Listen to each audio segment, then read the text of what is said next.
성경을 좀 찾아보시고요.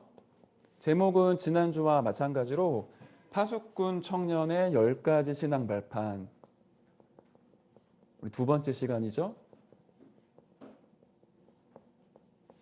성경 말씀을 조금 달리 했습니다. 지난주는 고린도전서 3장 10절, 11절이었는데 오늘은 골로새서 1장 23절입니다. 네, 다 찾으셨으면 한 목소리로 봉독합시다. 만일 너희가 믿음에 거하고 터 위에 굳게 서서 너희 들은 바 복음의 소망에서 흔들리지 아니하면 그리하리라. 이 복음은 천하 만민에게 전파된 바요 나 바울은 이 복음의 일꾼이 되었노라. 아멘.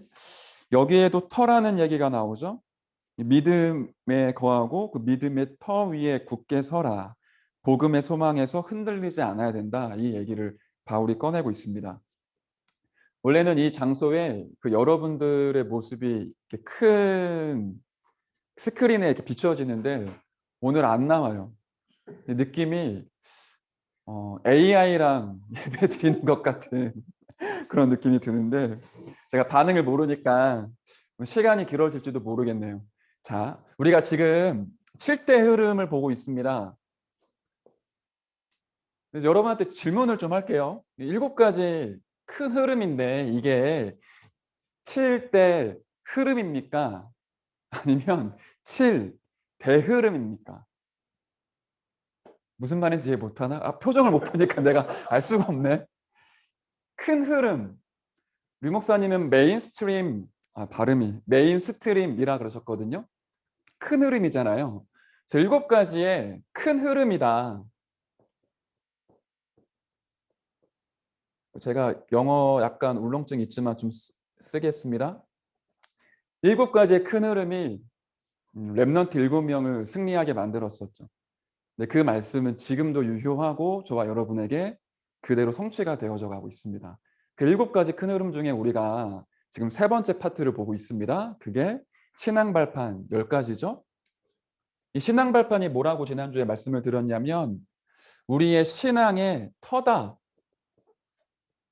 반석이라고 할 수 있겠죠. 성경 말씀으로는 고린도전서 3장 10절부터 11절, 오늘 읽었던 골로새서 1장 23절. 제 개인적으로는 마태복음 16장 18절도 마음에 좀 품고 있어요. 예수님이 말씀하셨던 것처럼 예수님을 그리스도라고 고백한 신앙의 발판이 뚜렷했던 베드로에게 이 반석 위에 내가 내 교회를 세우겠다라고 약속을 하시죠. 지난주에도 그렇게 메시지를 나누었지만 기초가 약하면 모든 부분들이 흔들릴 수밖에 없습니다. 그러면 우리의 신앙의 기초가 무엇이냐는 거예요. 우리의 신앙의 기초와 터와 뿌리에 따라 우리의 인생이 달라지겠죠. 여기에 있어서 기억하고 명심할 부분이 있다면 사단이 준 것 있다. 여러분의 신앙의 기초는 감사합니다. 여러분의 신앙의 기초는 사단이 준 것으로 형성이 됐습니까? 아니면 하나님이 주신 것으로 이 신앙의 기초가 형성이 되어져 있습니까? 그 기초에 따라 우리의 생각, 그리고 우리의 감정, 마음이죠. 우리의 경험, 모든 부분들이 활용되어지고 바뀌어지게 돼 있거든요. 여러분들 그런 거 느껴보신 적 없나요? 똑같은 일, 똑같은 사건, 똑같은 사람과의 만남 속에 어떤 사람은 굉장히 중요한 응답을 찾기도 하고요. 어떤 사람은 그 속에서 무너지기도 합니다. 제가 류 목사님을 보면 느낀 부분이 한 가지가 있는데 많은 사람들은 류 목사님 앞에 문제라고 상담을 받으러 와요. 류 목사님은 상담할 때 그 얘기를 하시잖아요. 그게 진짜 문제냐? 옛날엔 그런 얘기도 많이 하시더라고요. 내가 볼 때 거의 다 응답인데 사람들은 거의 다 문제라고 얘기를 하더라. 그 차이가 어디에서 나겠습니까? 저는 이 기초라고 생각하거든요. 어, 그런 성향이 있잖아요. 늘 예민하고 부정적이고 쉽게 상처를 받고 사람이 나빠서 그런 게 아니라 그 사람 안에 뿌리 내려져 있는 기초 때문에 그런 거거든요. 또 어떤 사람은 굉장히 밝고 긍정적이고 에너지가 넘치기도 하죠. 그 사람의 기초가 그런 부분이 형성되어진 것 때문에 이제 그렇게 드러나게 되는 거겠죠. 우리의 신앙의 기초에 따라 우리의 삶이 굉장히 많이 바뀌어집니다. 보는 게 달라지고 말하는 게 달라지고 삶이 달라져요. 하나님은 응답으로 주셨는데 신앙의 기초가 올바르지 않으면 문제라고 생각을 하거든요. 하나님의 절대 주권이 인정되지 않으면 모든 것들을 부정적으로 인식하게 돼요. 그러면 응답받을 수는 없겠죠. 여러분들이 잘 아시는 렘넌트 7명. 우리는 그 렘넌트 7명을 굉장히 위대하게 보잖아요. 엄청난 사람들이었다. 어떻게 그럴 수 있느냐? 어떻게 그럴 수 있겠습니까? 저는 신앙의 기초 때문이라고 생각하거든요. 요셉이 누명을 쓰고 감옥으로 끌려가요. 우리 아까 진우 형제가 또 그런 얘기 비슷하게 했었었는데 그런 일들이 우리 삶 속에 굉장히 많이 일어나고 있죠. 그런데 요셉은 이 삶이 완전히 오르락 내리락 하는 시간표였잖아요. 노예로 있다가 조금 될 만하니까 그 보디발의 아내가 완전히 사실 어떤 면에서는 사단한테 사로잡혀서 요셉을 궁지로 이제 몰아간 거죠. 그때 만약에 신앙의 발판이 뚜렷하지 않으면 낙심하거나 포기하거나 용기 내서 그 환경을 돌파를 하겠죠. 그런데 하나님의 절대 주권, 하나님의 방법, 하나님의 능력을 알고 있으니까 말을 하지 않아요. 하나님의 시간표를 알고 있었던 거죠. 비슷한 예로 다윗을 보십시오. 골리앗을 꺾었고 사울 왕의 사위가 됐어요. 드디어 사무엘 선지자가 얘기했던 왕으로 등극하는 시간표가 열린 줄 알았더니 사울 왕이 군대를 조직해서 다윗을 죽이려고 쫓아다니기 시작을 합니다. 그게 다윗의 20대였거든요. 다윗의 직장 생활 이런 게 없었겠지만 굳이 다윗이 직장 생활을 했다. 청년 시절에 뭘 했냐라고 얘기를 하면 도망자로 도망을 다녔습니다. 만약에 신앙의 발판과 이 신앙의 기초가 뚜렷하지 않았다라면 다윗이 그 기간 동안에 미쳐버렸겠죠. 아마 공황장애, 조울증, 우울증, 강박증, 나중에 자살 충동 느끼고 시달렸을 거예요. 그런데 그 사람에게 있었던 그 신앙의 기초가 든든했기 때문에 그런 문제 앞에서 흔들리지 않을 수 있었습니다. 도리어 사울을 축복해 주죠. 그리고는 사울 왕의 아들을 끝까지 먹이고 살리는 축복을 누리게 돼요. 저와 여러분이 위대한 사람이 될 필요는 없지만 신앙의 발판이 진짜 내 안에 터가 되고 뿌리가 되면 모든 것들을 능히 이기고도 남습니다. 렘넌트 7명이 위대했기 때문에 위대한 일을 한 것이 아니라 성정은 우리와 똑같아요. 그런데 그들 안에 있었던 신앙의 기초가 든든했기 때문에 그 기초로 말미암아 하나님이 원하시는 인생이 하나님이 원하시는 언약의 여정으로 인도를 받게 된 거죠. 그래서 중요합니다. 머리로 알아야 되는 게 아니라 다시 말씀드리지만 이게 나의 삶이 되어야 되고 나의 기도가 되고 내 인생의 미래가 되어야 됩니다. 우리가 이거 많이 아는 거는 중요하지 않거든요. 내 삶으로 각인뿔이 체질되는 게 너무너무 중요하겠죠. 사단이 준 메시지에 속지 않고 하나님이 주신 신앙의 발판으로 뿌리를 내려라. 사단은 끊임없이 그 성공, 물질, 오로지 이거밖에 없거든요. 하나님은 나도 살리고 모든 사람 살리는 복음을 주셨습니다. 그것으로 우리가 뿌리를 내려야 되겠죠. 그래서 지난주에 10가지 신앙 발판 중에 4가지를 먼저 봤었어요. 저는 이거를 본질이라고 표현을 했는데요. 한번 살펴보도록 합시다. 첫 번째가 뭐였었죠? 하나님의 절대 주권. 절대 주권이 분명해야 절대 계획이 발견되고요.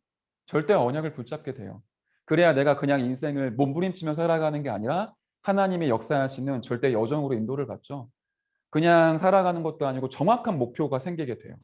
절대 주권, 하나님이 모든 것들을 나에게 허락하셨고 통치하고 주관하고 다스리신다. 이 부분이 분명해야 되겠죠. 제가 이번 주에 제 상황에 어, 뭐라고 얘기를 해야 되지? 우리 와이프랑 장모님이 보고 있을 것 같아갖고 제가 상황적으로 굉장히 어렵다 그런 느낌이 좀 와요.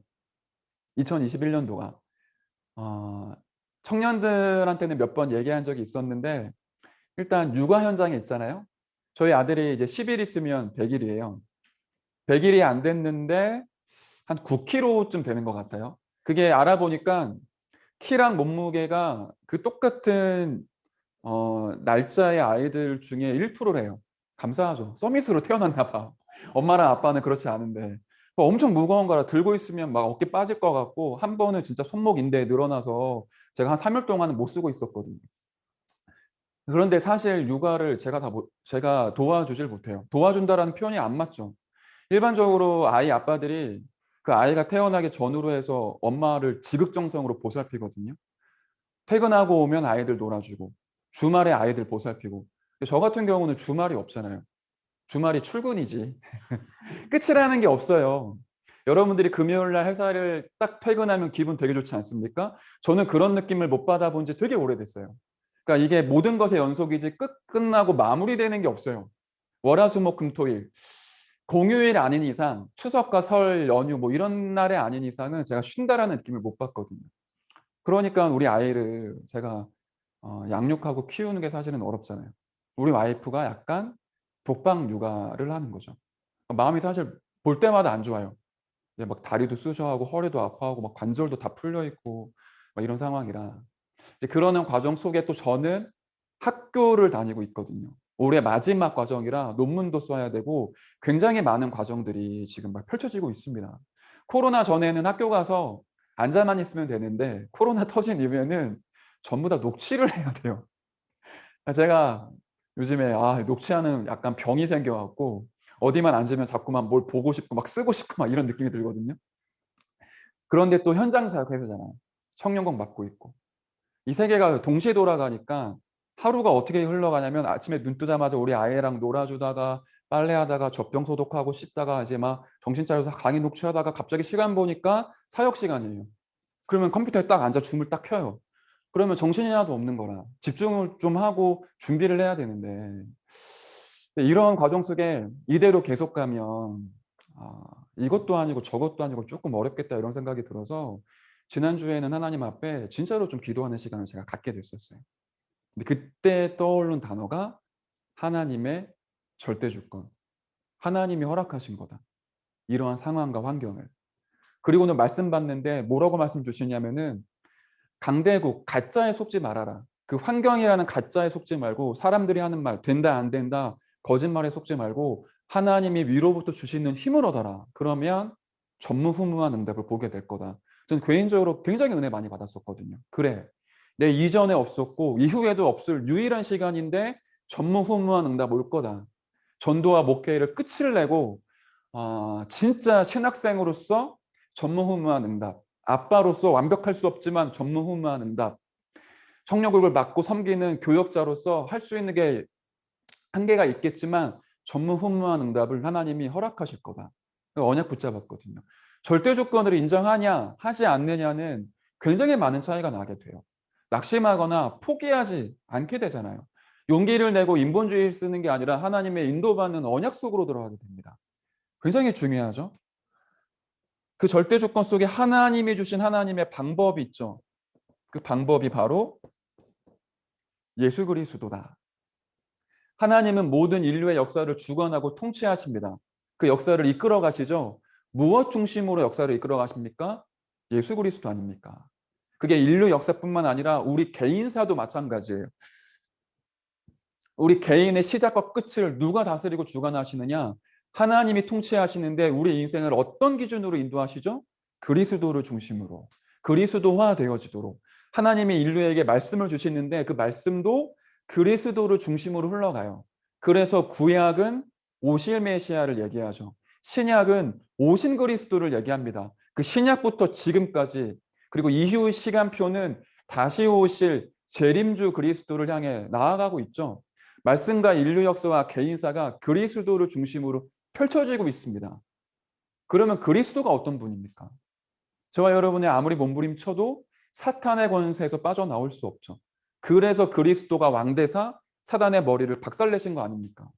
우리가 아무리 몸부림쳐도 하나님 알 수 없어요. 하나님 만날 수 있는 길을 찾아야 되는데 그 길이 바로 선지자로 오신 그리스도시죠. 우리가 가진 죄 때문에 하나님을 만날 수 없어요. 그 죄를 안 지어야 되는 게 아니라 그 죄 문제에서 해방받아야 되죠. 그 죄 문제를 단번에 영원히 완전히 깨끗이 해결하신 분이 그리스도시죠. 참된 제사장. 그분을 믿고 영접할 때 우리의 신분과 근본적인 상태가 바뀌어지게 됩니다. 이게 모든 영역에 적용되거든요. 여러분의 공부, 학업, 그 왕 대신 그리스도를 주인 삼으면 학업을 정복할 수 있습니다. 여러분의 인간관계, 참된 제사장이신 그리스도를 진짜 누리게 되면 사람들을 수용하고 초월할 수 있게 됩니다. 우리 인생의 길을 내가 살아가는 것이 아니라 선지자로 말씀을 선포하고 인도하시는 그 그리스도의 언약 속에 들어가면 그분이 내 인생의 길을 안내하시죠. 이 그리스도의 비밀 속에 우리 인생이 들어가기 시작을 하는 거예요. 그러고 나면 하나님의 능력이 나에게 임하는데 그 능력이 어떻게 임하느냐? 성령을 통해서 무능과 실패와 저주 가운데 빠져 있는 우리 인생에 참된 능력이 회복되기 시작을 해요. 혹시 이 청년들 중에 경제, 가난, 반복되는 실패, 뭐 이런 여러 가지 문제 때문에 어려움 당하는 사람 있으십니까? 다시 말씀드리지만 기도 제목이 분명해야 돼요. 하나님의 절대 주권을 인정하시고 혹시 허황되거나 껍데기적으로 포장되어져 있는 것들이 있으면 깨끗하게 딱 버리시고는 이 두 가지 가지고 세 가지 가지고 완전 기도하시는 거예요. 왕, 선지자, 제사장의 이름으로 내 업을 정복하게 하옵소서. 성령의 충만함의 역사를 통해 나의 질병이 치유되어지고 무능이 아니라 참된 능력으로 회복하고 세상을 살릴 수 있는 하나님의 은혜를 내게 더해달라고 집중적으로 기도해 보시길 바라겠고요. 그렇게 성령의 역사를 체험하게 되면 능력이 임하는데 어떤 힘이냐? 성령은 평안을 주시거든요. 그 속에서 감사가 나오고 기쁨이 넘치게 돼요. 이 모든 축복을 하나님께서 어디에 담아두셨습니까? 그게 하나님의 보증서라고 얘기를 하는 성경이죠. 하나님이 말씀에 모든 것들을 담아두셔서 말씀을 통하여 이 비밀을 깨닫게 하신 거죠. 그래서 말씀이 우리 인생의 답입니다. 말씀에는 답이 없는 게 없습니다. 인류의 모든 답이 성경 하나님의 말씀 속에 숨겨져 있습니다. 저는 제가 고등학교 2학년 때 다락방 집회를 하는데 지금은 다락방을 안 하시고 기존교회로 가시긴 했었어요. 여자 목사님이 3박 4일인가 부흥 집회처럼 메시지를 쭉 하는데 어느 부분이 지금도 남아있냐면 이분이 고등학교 때 예수님을 영접했던 그 간증을 하시는 거예요. 자기가 너무 고등학교 때 시달리고 있었고 죽어있는 아이였는데 교회에 다니는 한 언니가 그런 얘기를 했대요. 누구누구야, 너가 찾는 답이 하나님의 말씀인 성경 속에 있어. 그때는 그게 못 알아들었는데 시간이 가면 갈수록 자기 인생 가운데 모든 답들을 말씀 속에서 찾아내기 시작을 한 거죠. 저는 이게 그 18살 때 들었는데 지금도 제 마음속에 좀 남아있거든요. 하나님의 말씀 속에 모든 답 다 있다. 하나님의 말씀이면 끝낼 수 있다. 그 말씀이 우리에게 임하게 되면 답이 되어지고요. 말씀이 역사하면 치유가 일어납니다. 그 말씀이 선포되고 성취되어질 때는 우리가 하나님의 인도를 받게 돼요. 그러니까 어떻게 하나님의 인도를 받느냐? 말씀을 따라 성령의 충만함 속에서. 이렇게 네 가지가 우리 신앙생활을 이루고 있는 가장 본질적인 거죠. 그러면 오늘은 그 다음에 나머지 신앙 발판 10가지를 함께 보도록 할 텐데요. 순서 제가 번호는 이렇게 1, 2, 3, 4 이어서 써보도록 할게요. 5번째, 하나님의 성전. 신자의 가치죠. 여러분들이 성경 구절 아시겠지만 한번 찾아보도록 합시다. 고린도전서 3장 16절이죠. 너희가 하나님의 성전인 것과 하나님의 성령이 너희 안에 계시는 줄 알지 못하느냐. 다시 말하면 하나님이 우리를 어떻게 표현하십니까? 교회라고 얘기를 하시거든요. 눈에 보이는 교회, 당도 교회겠지만 하나님의 성령이 내주하시는 그 성도가 하나님이 통치하고 다스리시는, 직접적으로 움직이시는 교회이죠. 거기에서 우리 인생, 나에 대한 가치가 출발해요. 여러분들은 가치를 어떻게 매기고 계십니까? 나에 대한 가치를 어떻게 생각하고 계십니까? 우리가 살아왔던 세상은 사단이 준 메시지로 가득하거든요. 나에 대한 가치를 어디서 찾냐면 내가 공부를 잘하냐 못하냐, 성적이죠. 내가 좋은 대학 들어갔냐, 나쁜 대학 들어갔냐. 되게 웃겨요. 교회에서 이 고등부 때 보면 신앙생활 너무 잘하는데 안 좋은 대학 가는 친구가 있겠죠. 신앙생활 대충 하는데 좋은 대학 가는 친구가 있어요. 그럼 누가 눌리냐면 신앙생활 잘 안 되다가 좋은 대학 간 사람은 교회에서 너무 칭찬 많이 해주더라고요. 막 잘했다면서. 그럴 줄 알았다고. 신앙생활 너무 열심히 하고 잘하는데 안 좋은 대학 가면 아무도 뭐라고 안 하는데 어느 날 교회에서 안 보여요. 희한하죠. 가치를 판단하는 기준이 어디에 있냐 이게 드러나는 거 아니겠습니까? 여러분들은 어떻게 생각하십니까? 취업할 때 내가 삼성에 가냐 LG에 가냐 아니면 중소기업에 들어가냐 아니면 내가 아르바이트를 하고 있냐 그걸로 자꾸만 내 인생의 가치를 판단하거든요. 취업을 하고 나서도 마찬가지예요. 돈이 얼마나 있냐 또 어떤 남편 어떤 아내를 만났냐 우리 아이들은 어떤 수준이냐 내가 어떻게 살아가고 건강을 유지하고 있느냐 전부 다 육신적인 가치 판단의 기준을 갖고 있기 때문에 나에 대해서 잘 가늠을 못해요. 내가 나를 사랑할 수 없는 가치 판단의 기준을 가지고 있는 거죠. 하나님의 가치는 그리스도입니다. 근데 이게 인정되지 않으면 이게 이해되어지거나 믿어지지 않으면 나에 대한 가치가 끊임없이 흔들리거든요. 그러니까 샤넬백이 있어야 돼요. 좋은 외제차가 있어야 돼요. 내가 뭐 어떻게 해서든지 간에 좋은 직장에 취업을 해야 돼요. 반대로 생각을 해봅시다. 세계복음화 때문에 좋은 직장을 가질 수 있다면 세계복음화 때문에 좋은 차를 타야 된다면 얘기는 달라져요. 가치가 어디에 있냐에 따라 많은 것들이 차이가 나겠죠. 다시 말씀드리지만 우리는 하나님의 교회이고요. 심지어 뭐라고까지 말씀을 하시냐면 베드로전서 2장 9절에 너희는 택하신 족속이다. 왕 같은 제사장이다. 그리스도께 표현될 그 단어를 하나님의 성전인 우리에게 말씀하셨어요. 다시 말하면 삼중직의 대사. 그리스도의 일을 할 수 있는 사람으로 우리를 바꿔주신 거거든요. 제가 이번 주에 수원 광교 테크노밸리로 말씀 운동을 하러 들어갔어요. 수원 광교 쪽에 다락방이 개설이 됐거든요. 들어가 보니까 우리나라의 엘리트들이 거기 다 모여 있더라고요. 저는 뭐 서울대 근처도 못 가봤는데 만난 청년들이 다 서울대 출신이에요.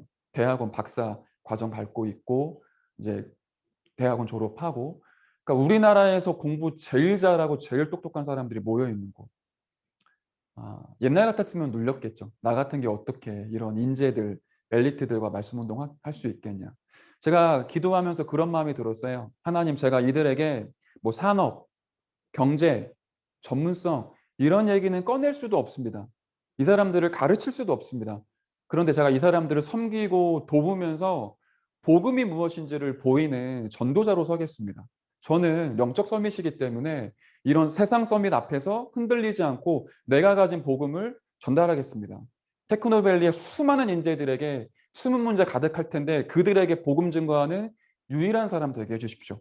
우리 다락방이 유일한 말씀 운동의 자기 되게 하셔서 이 다락방을 통해 모든 현장 살리게 해달라고 진짜 기도하게 되더라고요. 근데 안 눌려지더라고요. 감사했었어요. 서밋 운동의 시작이구나.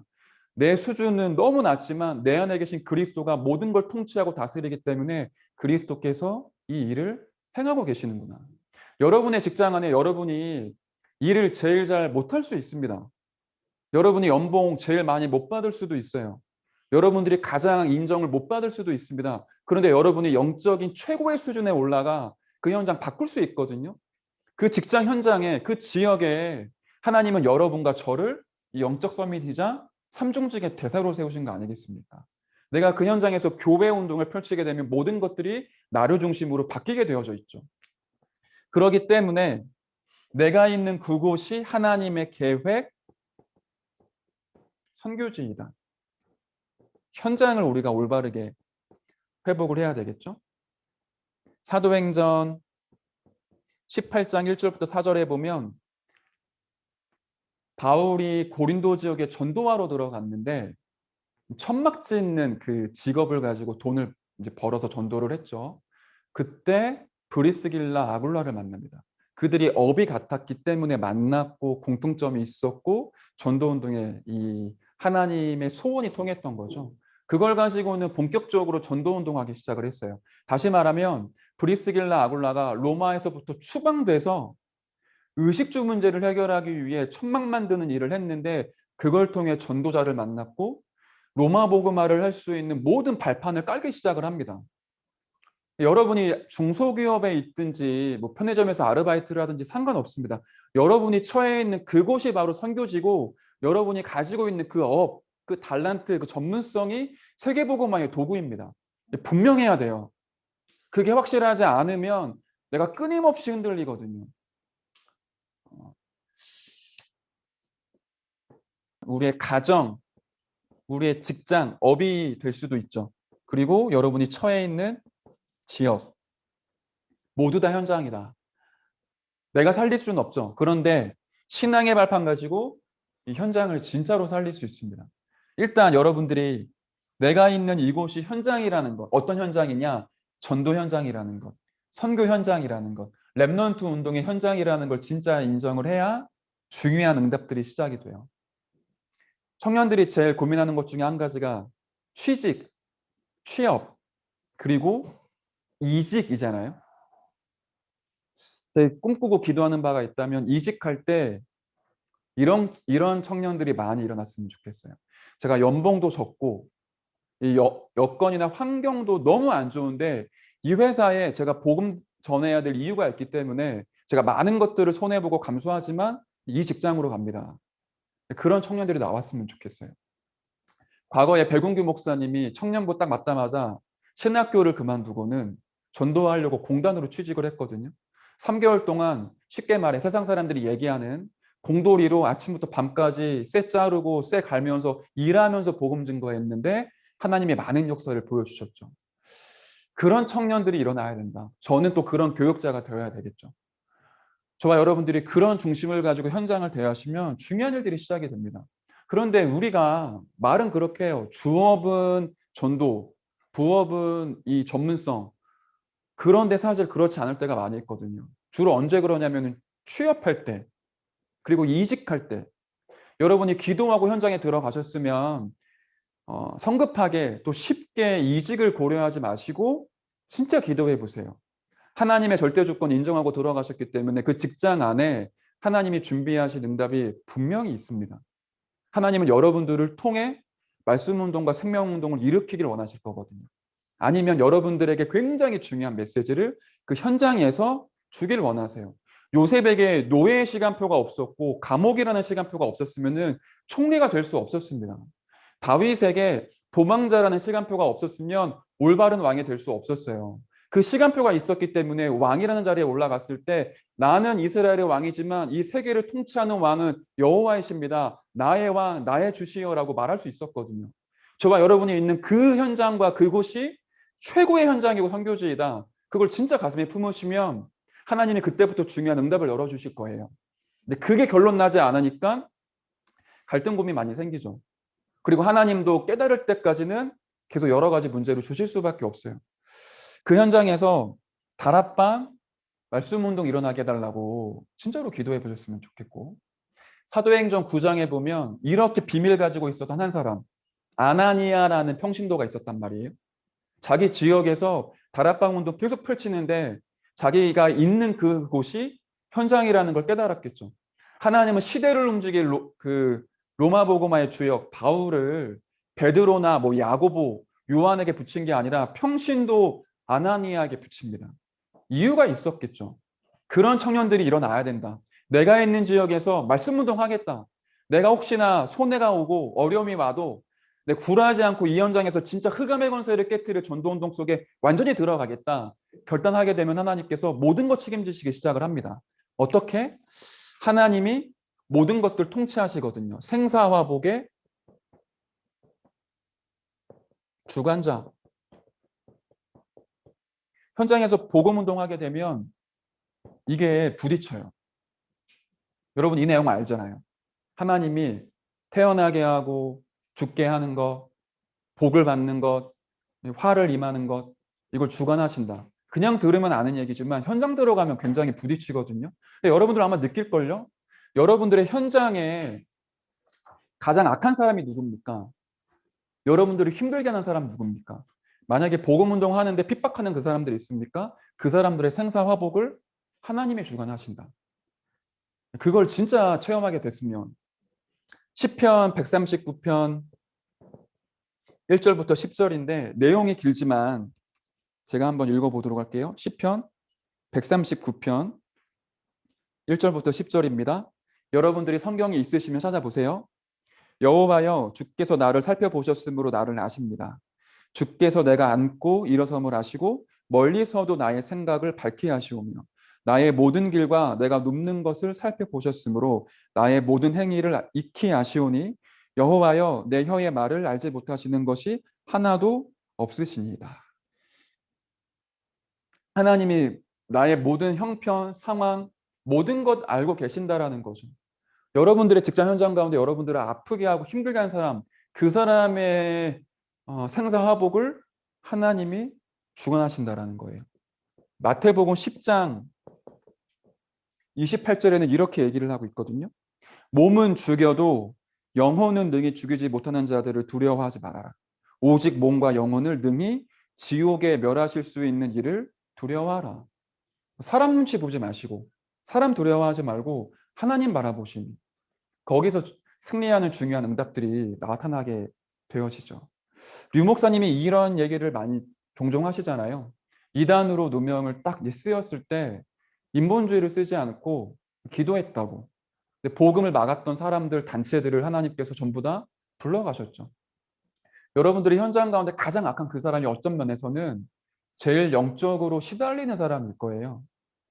본인이 영적으로 힘들고 어렵고 갈급한데 표현할 수 있는 방법이 없기 때문에 나타나는 게 그런 스트레스를 푸는 걸로 나타날 거거든요. 그러면 우리는 그 사람 위해 기도해야 되겠죠. 그리스도의 이름으로. 왕의 직분, 선지자의 직분, 제사장의 직분 가지고 그 사람을 저주할 게 아니라 축복하며 기도하고 마음의 감동이 온다면 중요한 순간에 그 사람에게 복음 증거할 그런 준비도 해야 되겠죠. 그렇게 진행을 하면 하나님이 불러가시든지 다른 직장으로 보내시든지 여러분 통해 복음 받게 하셔서 현장의 영적 분위기 바꾸시겠죠. 생사화복을 하나님이 주관하십니다. 두려워할 이유가 아무것도 없다. 여덟 번째, 하나님의 섭리, 시한부 인생입니다. 성경 구절은 히브리서 9장 27절이죠. 한 번 죽는 것은 사람에게 정해져 있다. 죽음을 피할 수 있는 사람은 지구상에 없습니다. 우리가 태어나는 순간 죽음을 향해 가고 있거든요. 반드시 한 번은 죽는다. 여기서 우리가 기도하고 찾을 부분은 그렇다면 한 번 사는 그 인생, 우리의 인생의 이유가 무엇이겠습니까? 오늘 우리 진우 형제가 함께 그리스도의 제자라는 찬양 불렀었는데 저는 되게 은혜되더라고요.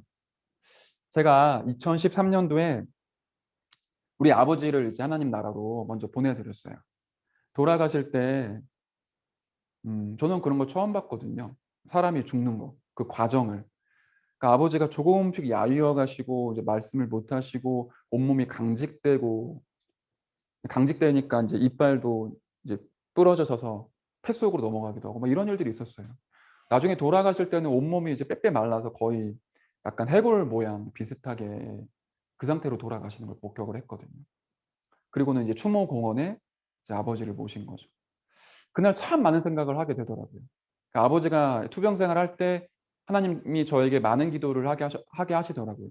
진짜 인생이라는 게 뭐냐? 내가 한 번 사는데 어떤 인생을 살 거냐?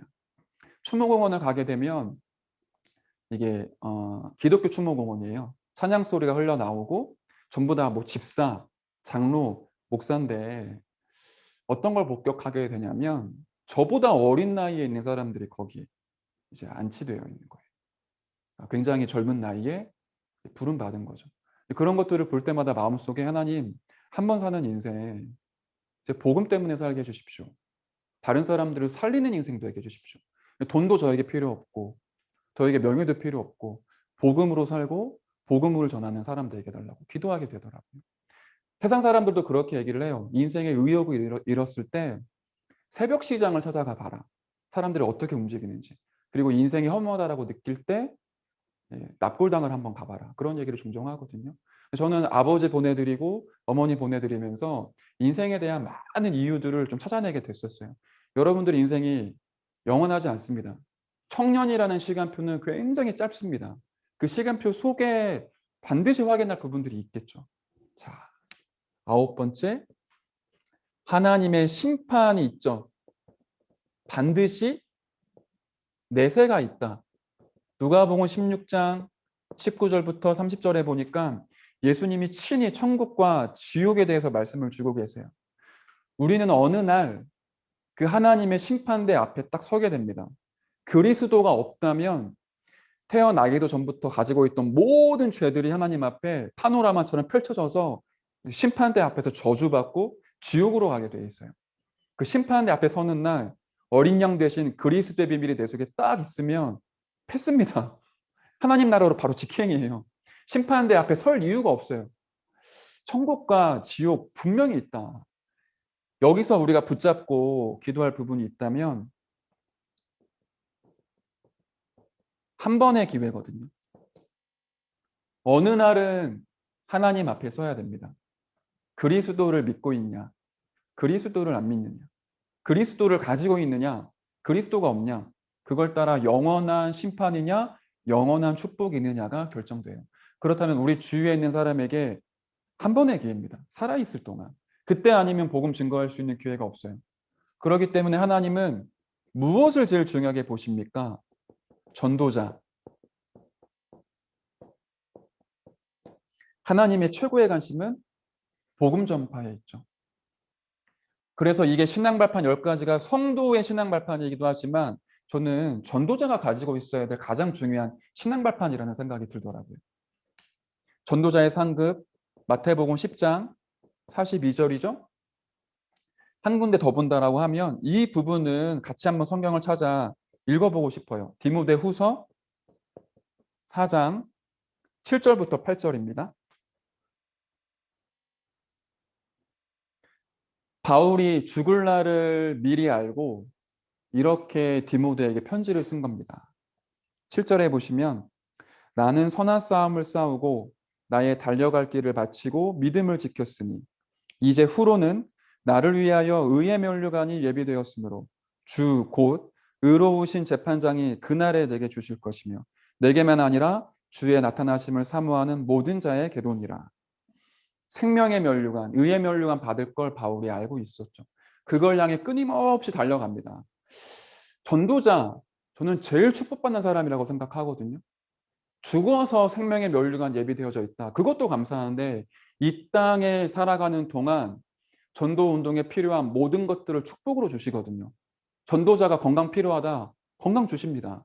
전도자에게 돈 필요하다. 돈 주세요.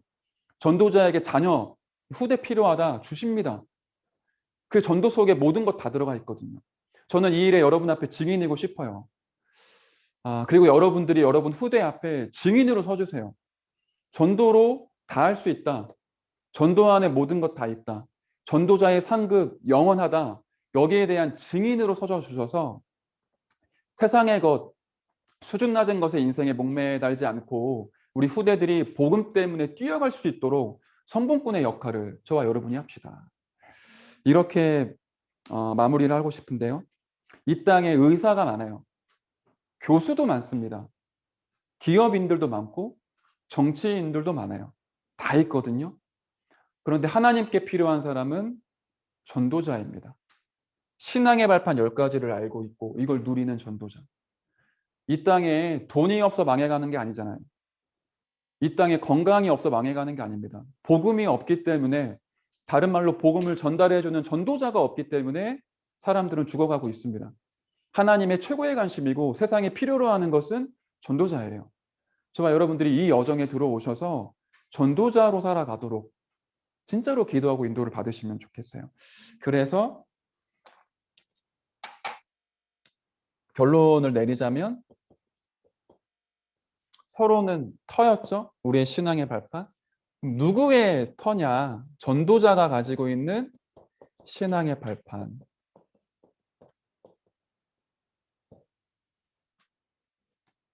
이 축복과 은혜를 누리는 우리 모든 파수꾼 청년 여러분 되시길 바랍니다. 제가 기도하겠습니다.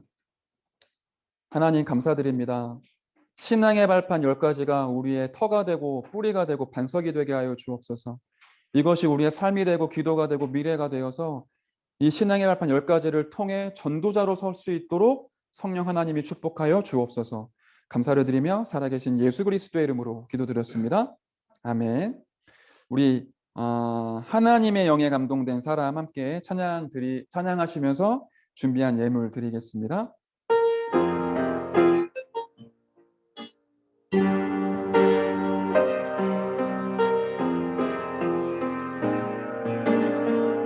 세상에 살지만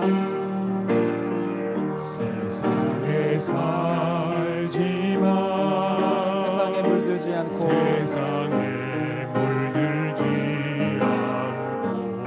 성공도 하지만 성공에 매이지 않는 오직 성령의 충만함으로 복음이 말이라니 믿음으로 역사하고 말씀이 그리하니 언약으로 성취되는 전도사의 삶 속에서 해답 없는 시대의 아픔을 알고 성공자의 숨겨진 문제를 치유 세상에 필요한 사람 세상에 필요한 사람 하나님께서 원하시는 그 사람 너는 하나님의 영에 감동된 사람이라 오직 예수로 충분하고 오직 믿음으로 사는 한 사람 너는 하나님의 영에 감동된 사람. 2절 함께 고백하도록 합시다. 예수는 믿지만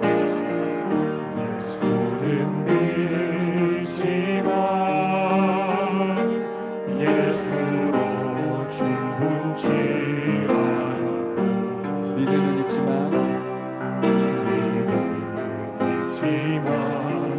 믿음으로 살지 않는 나의 불신앙을 치유하고 복음이 말이하니 믿음으로 역사하고 말씀이 그리하니 언약으로 성취되는 전도자의 삶 속에서 하나님의 독생자를 내어주사 그의 피로 세우신 교회를 사랑하는 세상에 필요한 사람 하나님께서 원하시는 그 사람 너는 하나님의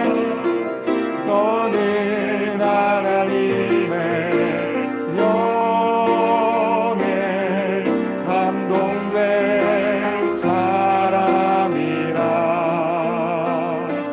오직 예수로 충분하고 오직 믿음으로 사는 한 사람 너는 하나님의 영에 감동된 우리 한 번 더 고백하도록 합시다. 세상에 필요한 사람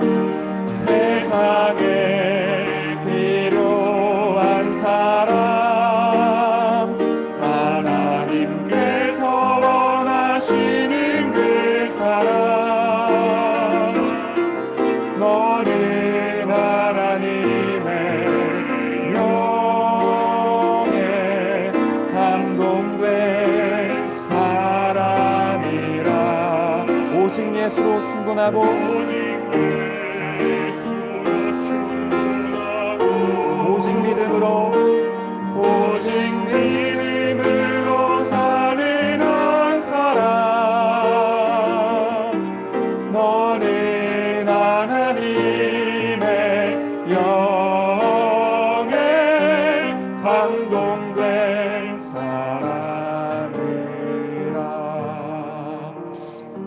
함께 합심으로 이 시간 기도했으면 좋겠습니다.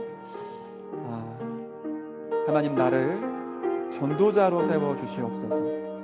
전도자로 현장에 서서 신앙 발판 10가지를 성취시키고 이걸 가지고 세상을 치유하는 세상에 필요한 사람으로 나를 세워주옵소서. 하나님의 영으로 이 시간을 충만케 하여 주옵소서. 우리 함께 주신 말씀과 중요한 고백들을 가지고 함께 이 시간 기도하겠습니다.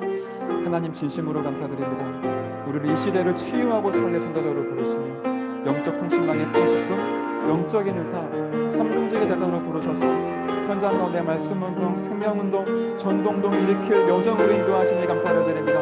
하나님의 절대 주권을 붙잡고 하나님의 방법인 예수 그리스도를 선포하는 전도자가 되게 하여 주옵소서.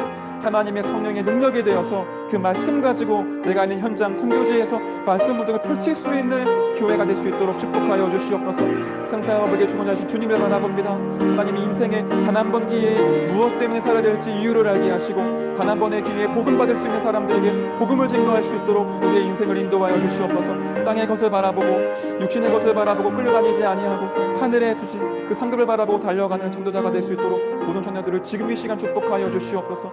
여기에 방해하는 모든 사탄과 귀신과 어둠의 권세를 주 예수 그리스도 이름으로 완전히 결박 추방시켜 주시옵소서. 예수 그리스도의 이름으로 기도드렸습니다. 아멘. 네, 준비가 됐나요? 우리 40일 집중 포럼 영상 광고로 함께 시청하겠습니다.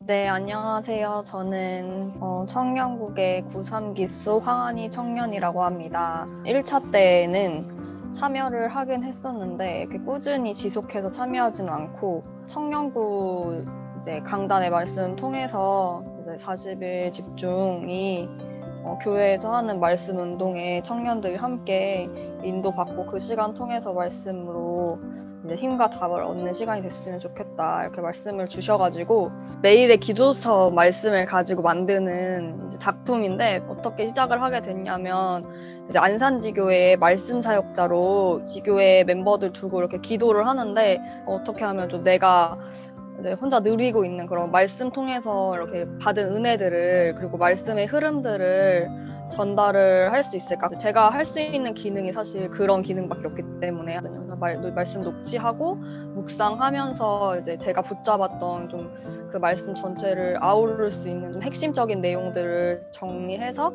이제 짧게 한 컷으로 디자인해서 이제 지교회 방에 사실 처음에 올리고 공유를 하다가 지금 이제 청년국 방에도 공유를 하게 된 거죠. 말씀을 듣고 나서도 좀 묵상을 해야 되니까요. 그래서 작업하는 것까지 하면 거의 1시간 반 걸리는 것 같아요. 그게 또 저의 집중의 방법 컨텐츠가 되더라고요. 굳이 생각을 해보자면 이제 이거 어쨌든 지속을 해야 되는 거잖아요. 그런 지속에 대한 거룩한 부담감이 살짝 있는 부분이 있고 이건 어려움이라기보다는 고민하는 부분은 기도처 내용을 좀 정확하게 내용 말씀 전달할 수 있어야 되기 때문에 그런 카피를 짜는 데에 더 시간을 많이 쓰는 것 같아요. 디자인하는 것보다. 첫 번째는 이제 말씀을 계속 집중을 하다 보니까 위기까지는 아닌 것 같고 살면서 이제 작고 큰 문제들이 있잖아요. 근데 그 문제와 또 뭐 갈등 상황 같은 것들이 있을 때 예전에 비해서 비교적 이제 감정에 막 치우치거나 쏠리지 않고 비교적 빠르게 말씀이 떠오른다는 거. 속상할 때도 있고 감정이 상할 수는 있지만 그거에서 머무르지 않고 이제 금방 말씀으로 답을 찾게 되는 부분이 있는 것 같고요.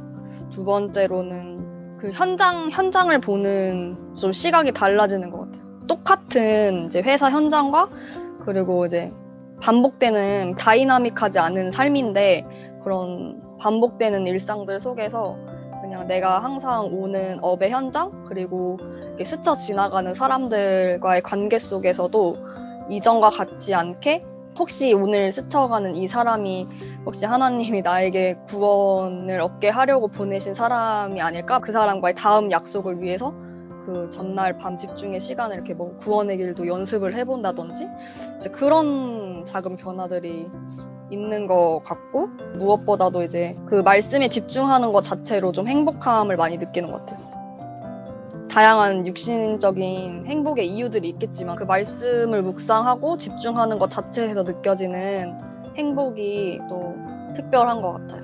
뭐 이렇게 거창한 그런 응답은 사실 없는데 이제 40일 집중을 듣고 이거를 인터뷰를 하고 있는데 그렇게 말씀을 하시더라고요. 우리에게 응답이 중요한 게 아니라 영적 상태가 중요하다라고 말씀을 하셨는데 영적인 변화들, 영적 상태가 변했던 게 가장 큰 응답인 것 같고 저는 개인적으로 이제 현장에서 좀 전도에 대한 질문들을 계속 해왔었는데 40일 집중을 하면서 다락방 문이 막 몇 개씩 열리고 그런 건 아직 없지만 업의 현장에서 만나지는 사람들한테 복음을 제시하게 된다라는 게 가장 큰 응답이었던 것 같아요. 김상범 목사님이 겐톡이 오셨더라고요. 목사님이 전 세계에 있는 제자들에게 또 이거를 보내신다고 하더라고요. 사실 뭐 대단한 건 아니잖아요, 이게. 근데 나의 이런 작은 기능이 그런 237 복음화의 말씀 성취 속에 있는 것 같아서 굉장히 기쁘고 감사합니다. 모든 그 청년부 청년들이 진짜 이 말씀 집중하는 이 시간에 함께 힘을 얻고 답을 누렸으면 좋겠어요. 이 응답을 같이 받았으면 좋겠습니다. 그리고 청년국 예배에도 같이 함께 했으면 좋겠어요. 너무 임원 같은 마지막 말이었나?